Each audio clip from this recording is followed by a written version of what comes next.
Možno ste si to viacerí všimli, určite áno, ak ste sa dostali mimo rezortu, že po Hurgade chodia aj malé deti, aj v noci.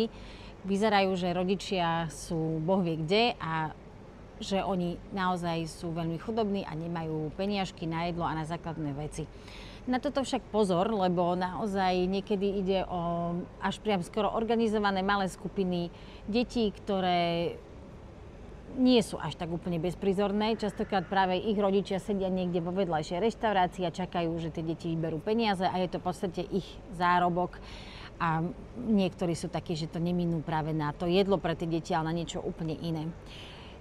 Samozrejme, potreba pomáhať ľuďom, keď vidíte, že sú naozaj v núdzi, ale rozdiel medzi tými, ktorí sú naozaj v núdzi, je práve otázka pokory. A to je práve to, prečo točím toto video s Filipom, aby som vám na to upozornila. Ak niekto je naozaj hladný a je vďačný za akékoľvek jedlo, tak si nebude pýtať iba peniaze, ale bude vďačný aj za to, ak s ním pôjdete do obchodu, ak mu niečo kúpite, ak mu dáte aj keď ten obyčajný chlebík.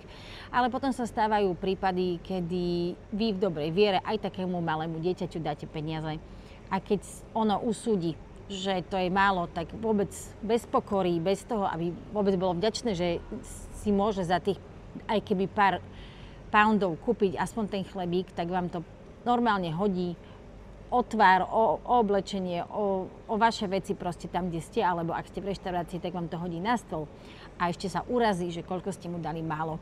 A ja som mala sama takúto skúsenosť, preto o tom hovorím, že presne takto v reštaurácii sme sedeli na Marine a prišiel taký malý chlapček, asi vo veku našich chalanov, takže som bola taká, že mi to bolo úprimne ľúto.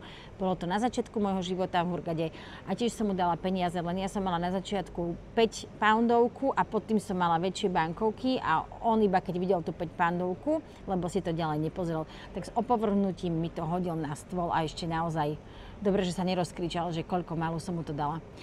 Takže poučenie pre mňa, odtedy si dávam pozor, naozaj zobrala som peniaze, dala som ich do peňaženky naspäť a darmo mi už potom ukazoval, že je hladný, že je smedný, že je neviem aký. Už som mu tie peniaze nedala. A to radím aj vám. Ak vidíte, že niekto naozaj je iba, že sa na vás díva ako na zdroj peňazí, ako na chodiacu peňaženku a zneužíva vaše dobré srdce, či má 5 rokov alebo má 50, tak si dávajte na to v Hurgade pozor, lebo mnohí takto skutočne iba, že zarábajú kvázi bez roboty a možno majú na konci týždňa, mesiaca viac peňazí, ako máte vy. A to možno viete sami, že keby ste tu vyťahovali peniaze za každým, keď vidíte niekoho, kto o ne prosí alebo kto o ne pýta, tak by ste tu naozaj za pár dní, možno už ani za jeden deň nemali vlastne nič.